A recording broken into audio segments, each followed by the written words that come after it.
Hello friends, welcome to Chettinad அம்மணி channel. இன்றைக்கி நான் பார்க்க போகிற வீடியோ வந்து நீங்கள் ரொம்ப நாள் கேட்டுகிட்டே இருக்கிற பூஜை ரூம் டூர் தான் இன்றைக்கி பார்க்க போகிறோம். வீடியோஸில் வந்து அக்கா பூஜை ரூம் வீடியோ போடுங்க அப்படின்னு கேட்டுகிட்டே இருந்தீங்க. உங்களுக்காக தான் இந்த வீடியோ. இது பிடிச்சிருந்ததுன்னா செட்டிநாடு அம்மணி சேனலை சப்ஸ்கிரைப் பண்ணிக்கோங்க. இப்போ நம்ம வீடியோக்குள்ளே போகலாம். நீங்கள் இத்தனை நாளும் வீடியோவில் பார்த்த சிலைகள் ஃபோட்டோ எல்லாமே இன்றைக்கி நம்ம வீடியோவில் பார்க்கலாம். இப்போ எனக்கு வந்து பூஜை ரூம் இல்லை, செல்ஃபில் தான் வச்சுருக்கேன். இது வந்து அஷ்டலட்சுமி தீபம். இது வந்து அணையா தீபமாக காலையிலேருந்து நைட்டு 10:30 மணி வரையும் எரிஞ்சிட்டே இருக்குங்க. காலையில் 5:30 மணிக்கு ஏற்றினேன் அப்படின்னா நைட்டு தூங்குற வரைக்கும் அது வந்து எரிஞ்சிட்டே இருக்கும். அதுக்கு முன்னாடி பார்த்தீங்க அப்படின்னா லட்சுமி தாயாருடைய சிலை வச்சுருப்பேன். அவங்களுக்கு முன்னாடியே அந்த தீபம் அப்படியே எரிஞ்சிட்டே இருக்கும். அந்த லட்சுமி சிலை பார்த்திங்கன்னா நல்ல ஒரு மௌன சிரிப்பாக இருப்பாங்க. பார்க்குறக்கு ரொம்ப அழகாக இருக்கும். அவங்களுக்கு முன்னாடி பார்த்திங்கன்னா குங்குமச்சிமியில் மஞ்சள் கலந்து முன்னாடி வச்சுருப்பேன். இப்போ இது பார்த்திங்க அப்படின்னா கோமாதா சிலை. இதுவுமே வந்து பூஜை செல்ஃபில் முன்னாடியே தான் வச்சுருப்பேன். ஏன்னா வெள்ளி செவ்வாய் சாமி கும்பிட்றப்போ காலையில் எழுந்திரிச்சு தீபம் வச்சுட்டு பின்னாடி அந்த வால் பக்கம் தொட்டு கும்பிட்டு தான் அடுத்த வேலைகளை ஆரம்பிப்பேன். ஏன்னா கோமாதாவுடைய வாலில் தான் அத்தனை தெய்வங்கள் இருக்கிறதா சொல்லுவாங்க. அதுக்கப்புறம் பார்த்திங்கன்னா இது வந்து சாய்பாபாவுடைய சிலை. அதுக்கப்புறம் பக்கத்தில் வந்து அம்மன் சிலை வச்சுருக்கேன். பின்னாடி வந்து முருகர் ஃபோட்டோ, அந்த குபேரன் மூலையில் வந்து குபேரலட்சுமியுடைய ஃபோட்டோஸ் எல்லாம் வச்சுருப்பேன். இப்போ இது பார்த்திங்க அப்படின்னா குருவாயூரப்பன் சிலை வந்து அந்த சின்ன சிலை, அது வந்து குருவாயூரில் வாங்கிட்டு வந்து கேரளா போயிட்டு வரும்போது ஒவ்வொரு ஊருக்கும் போகிறப்போ ஒவ்வொரு சிலை வந்து நான் சாமி சிலை கண்டிப்பாக வாங்கிட்டு வருவேங்க. ஏன்னா ஞாபகார்த்தத்துக்கு இருக்கும். இன்னொன்று அதை ரொம்ப பத்திரமாகவும் நம்ம பாதுகாப்போம். அதனால் வந்து சாமி ஃபோட்டோ சிலைகள் தான் நான் பெரும்பாலும் விரும்பி வாங்குவேன். இப்போ இது பார்த்திங்கன்னா வந்து எந்திரங்க. இது வந்து சாய்பாபாவுடைய எந்திரம், அதை நான் ஒட்டி வச்சுருக்கிறேன். இந்த விநாயகர் பார்த்திங்கன்னா ரொம்ப ரொம்ப அதிர்ஷ்டமான விநாயகருங்க. இது வாங்கி கிட்டத்தட்ட 20 வருஷம் ஆச்சு. இந்த விநாயகர் மண் விநாயகர் தான். இவங்க ரொம்ப பாதுகாப்பாக ரொம்ப பத்திரமாக வச்சுருப்பேன். ரொம்ப அதிர்ஷ்டம் கொடுக்குற ஒரு விநாயகர். இவருக்கு முன்னாடி என்ன வேண்டுனாலும் நடக்கும். அதுக்கப்புறம் பார்த்திங்க அப்படின்னா அதுக்கு பின்னாடி வந்து முருகர் சிலை வச்சுருக்கிறேன். இது வந்து நம்மளுடைய குலதெய்வம் வந்து நான் வீட்டில் வந்து முன்னாடியே வச்சுருப்பேன். அதுவுமே காலையில் எழுந்திரிச்சு தீபம் ஏற்றிட்டு அதையும் தொட்டு கும்பிட்டு வேலைகள் ஆரம்பிப்பேன்.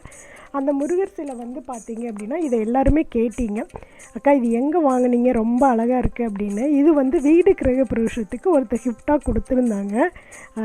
பிரித்து பார்த்தோன்னே எனக்கே அவ்வளோ பிடிச்சிருந்ததுங்க. ரொம்ப அழகாக முகம் ரொம்ப ஒரு தெய்வ கடாட்சமாக இருக்கும். அந்த முருகருக்கு அவ்வளோ அம்சமாக இருக்கும். அதுபோல் முன்னாடி பார்த்திங்க அப்படின்னா பூஜை ரூமில் கண்ணாடி வச்சுருப்பேன். எல்லாருமே பூஜை ரூமில் ஒரு கண்ணாடி வைக்கணும். இதை பற்றி நான் ஏற்கனவே ஒரு வீடியோ பதிவு கொடுத்துருக்கேன். பார்க்காதவங்க கண்டிப்பாக பாருங்கள். அப்புறம் வந்து பார்த்திங்க அப்படின்னா விநாயகருக்கு முன்னாடி செம்பில் நிறைய தண்ணி வச்சுருப்பேன். அதுக்கப்புறம் பார்த்திங்கன்னா பெருமாளுடைய கோபுரம் சிலை வந்து வச்சுருப்பேன். அது பக்கத்தில் காயின் போட்டு நிறைய வச்சுருப்பேன். அந்த காயின் வந்து கண்ணாடியில் தெரிகிற மாதிரி வச்சுருப்பேன். இந்த ஃபோட்டோ பார்த்திங்க அப்படின்னா ஈஸ்வரர், பார்வதி அண்டு வந்து விநாயகர் பெருமான் இருக்கிற மாதிரி ஒரு ஃபோட்டோ. ஈஸ்வரோடைய கண், பார்வதியுடைய கண் வந்து விநாயகருக்கு இருக்கிற மாதிரி கொஞ்சம் வந்து ரொம்ப டிஃப்ரெண்ட்டாக ரொம்ப அழகாக இருக்கும். இது வாங்கி பல வருஷங்களாச்சு, ஆனாலும் இன்னும் பத்திரமா வச்சுருக்கிறேன். ரொம்ப அழகாக இருப்பாங்க அந்த ஃபோட்டோவில். எனக்கு வந்து ஃபோட்டோஸ் வந்து ரொம்ப தத்ரூபமாக ரொம்ப அழகாக இருந்ததுன்னா அது எவ்வளோவா இருந்தாலும் நான் வாங்கிட்டு வந்துடுவேங்க. அதுபோல் சிலைகளுமே வந்து பார்த்திங்க அப்படின்னா பார்க்குறக்கே நான் வந்து அந்த கண் பார்வைக்கு ரொம்ப அழகாக இருக்கணும். அது ரொம்ப பிடிச்சிருந்தது அப்படின்னா டக்குன்னு நான் வாங்கிடுவேன். இப்போ வந்து லட்சுமி தாயாருக்கு முன்னாடி பார்த்திங்கன்னா ஒரு கும்பம் வச்சுருப்பேன். இது வந்து எல்லாருடைய பூஜை ரூம்லையும் இந்த கும்பம் இருக்கணும். கண்டிப்பாக எல்லாருமே வாங்கி வைங்க. இவ்வளோதாங்க நம்ம வந்து இந்த செல்ஃபில் வச்சுருக்க சாமி ஃபோட்டோஸ் எல்லாமே இவ்வளவு தான். நீ இதுக்கு மேலே ஒரு செல்ஃப் இருக்குது, இப்போ அதையும் பார்க்கலாம். இது பார்த்திங்க அப்படின்னா இது வந்து தென்னங்காயில் செஞ்ச விநாயகர் பெருமான். ரொம்ப அழகாக இருப்பாருங்க. இது வாங்கி கிட்டத்தட்ட 12 வருஷம் ஆச்சு.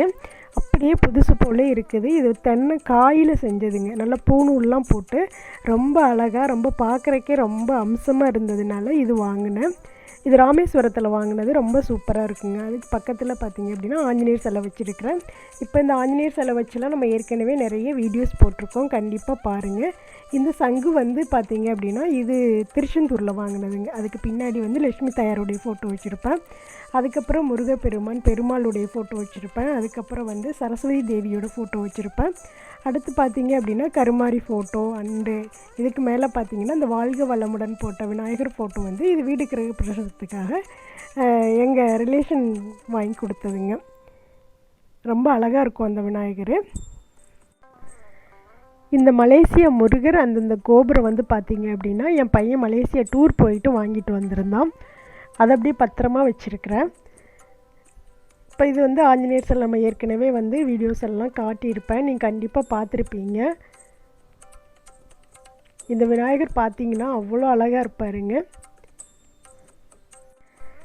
இந்த விநாயகர் வச்சுமே நம்ம ஏற்கனவே வீடியோ போட்டிருக்கிறோம், அதுவும் பாருங்கள். இப்போ இந்த சங்கு பார்த்தீங்க அப்படின்னா இது வந்து திருச்செந்தூரில் வாங்கினதை நான் ஏற்கனவே சொல்லியிருந்தேன். அந்த சங்கு, இந்த தீபம் தான் வந்து நான் வந்து அன்பாக்சிங் வீடியோ உங்களுக்கு கொடுத்துருக்குறேன். நல்லா அழகாக இருக்கும் இந்த தீபம், அதுவும் நம்ம சேனலில் பாருங்கள். இந்த சங்கு வந்து பசு சங்குன்னு சொல்கிறாங்க. இந்த சங்கு இருக்கிற இடத்துல அவ்வளவு செல்வ செழிப்பாக இருக்கும் அப்படிம்பாங்க. அதனால் அந்த சங்கு வச்சுருக்கேன். இது வந்து சின்ன மண் விநாயகர். இந்த விநாயகர் வந்து காரில் இருந்தது. இது வந்து ஒருத்தர் கிஃப்ட் கொடுத்தது. இந்த காரில் இருந்த விநாயகரை எடுத்து வச்சுட்டு வேறு விநாயகர் வாங்கி வச்சுருக்கேன். அடுத்து உங்களுக்கெல்லாம் பிடிச்ச ஃபேவரட் விநாயகர் இவரை தான் நம்ம வந்து அடிக்கடி வீடியோவில் காட்டிகிட்டே இருப்பேன். அடிக்கடி இவரை வச்சு தான் வீடியோஸ் நிறைய போட்டிருக்கிறேன். ரொம்ப ரொம்ப அழகாக இருப்பாருங்க. ரொம்ப ரொம்ப ஃபேவரட் விநாயகர், எனக்கும் ரொம்ப பிடிச்ச விநாயகர். ஏன்னா எனக்கு விநாயகர் பெருமான் ரொம்ப பிடிக்கும். எல்லா பக்கமும் விநாயகர் ஃபோட்டோஸ் எல்லாம் தான் வச்சுருப்பேன். எனக்கு அவ்வளோ பிடிக்கும். காரில் முன்னாடி கூட பார்த்தீங்க அப்படின்னா ஸ்ரீ கணபதி துணைன்னு தான் எழுதியிருப்பேன். எனக்கு ஏன்னா அவ்வளோ பிடிக்கும் விநாயகர். அவரை நினச்சாவே போதும், எல்லாமே முக்தி அடைகிற மாதிரி இருக்கும், நினச்சதெல்லாம் நடக்கிற மாதிரி இருக்கும். இந்த விநாயகர் எங்கே வாங்கினீங்கன்னு எல்லாருமே கேட்டிங்க, நான் கண்டிப்பாக சொல்கிறேன். இப்போ இந்த விநாயகருடைய முகம் பார்த்தீங்க அப்படின்னா ரொம்ப தெய்வ கடாட்சமாக இருக்கும். இதை நீங்கள் எங்கே வச்சுருக்கீங்கன்னு எல்லாருமே கேட்டிங்க. நான் ஹாலில் கண்ணாடி டீப்பாயில் கிழக்கு பார்த்த மாதிரி வச்சுருக்குறேங்க. ரொம்ப ரொம்ப அழகாக இருப்பார் இந்த விநாயகர். இவங்களை நான் எங்கே வாங்கினேன் அப்படின்னா திண்டுக்கல்லேருந்து வரும்போது ஒரு டோல்கேட் பக்கத்தில் ஒரு கடை இருக்குதுங்க, அங்கே வாங்கினேன். இவங்க முகம் ரொம்ப அம்சமாக இருந்ததுனால நான் அங்கேருந்து இதை வாங்கிட்டு வந்தேன். இந்த குபேரன் சிலையுமே பார்த்தீங்க அப்படின்னா ஹாலில் கிழக்கு பார்த்த மாதிரி நம்ம வீட்டு வாசலில் பார்த்தது மாதிரி தான் வைக்கணும். எப்போதுமே நம்ம வீட்டு வாசலை பார்த்து சிரிச்சிட்ருக்கிற மாதிரி இருக்கணுங்க. அப்போ தான் வந்து நம்ம வீட்டில் நிறைய சந்தோஷங்கள் இருக்கும், நிறைய செல்வ செல்வங்கள் வந்து குறையாமல் இருக்குங்க. அதனால் அந்த சிரித்த குபேர பெருமானை நம்ம வீட்டு வாசல் பார்த்து வைக்கணும். அதனால் வீட்டுக்கு முன்னாடியே வச்சுருக்கிறேன். இப்போ இந்த விநாயகருக்கு முன்னாடி பார்த்தீங்கன்னா 2 வெள்ளி குத்து விளக்கு வச்சுருப்பேன். கீழே சங்கு, துளசி மாட விளக்கு, பக்கத்தில் பார்த்தீங்கன்னா 2 குட்டியும் வெள்ளி குத்து விளக்கு வச்சுருப்பேன். இந்த விநாயகருக்கு முன்னாடி தேக்கில் செஞ்ச 2 யானை வச்சுருப்பேன். அதுக்கு முன்னாடி பார்த்தீங்க அப்படின்னா உட்டன் ஸ்டாண்டில் கம்ப்யூட்டர் சாம்பிராணி எரியிற மாதிரி ஒன்று வச்சுருப்பேன். அதுக்கப்புறம் வந்து மணி வச்சுருப்பேன். அப்புறம் சந்தனம், குங்குமம் எல்லாமே போட்டு 4மே சந்தனம், குங்குமம், மஞ்சள், திருநீர் 4ம் போட்டு ஒரு பவுலில் வச்சுருப்பேன். அதுக்கு முன்னாடி காயின் பாக்ஸ் வந்து தாமரை பவுலில் போட்டு வச்சுருப்பேன். இப்போ இது எல்லாமே இந்த விநாயகருக்கு முன்னாடி இருக்குது. இது எல்லாருமே நம்மளுடைய வீடியோஸில் பார்த்துட்டே தான் இருப்பீங்க. இவ்வளோதாங்க நம்மளுடைய பூஜா ரூம் வீடியோ. கண்டிப்பாக இந்த வீடியோ உங்களுக்கு பிடிச்சிருந்ததுன்னா செட்டிநாடு அம்மணி சேனலை சப்ஸ்கிரைப் பண்ணிக்கோங்க. பக்கத்தில் இருக்க பெல் ஐக்கானை கிளிக் பண்ணிவிட்டு உங்கள் ஃப்ரெண்ட்ஸ் ஃபேமிலி எல்லாருக்குமே இதை ஷேர் பண்ணி விடுங்க. இன்னும் நிறைய வீடியோஸ் பார்க்க செட்டிநாடு அம்மணி சேனலை சப்ஸ்கிரைப் பண்ணிக்கோங்க.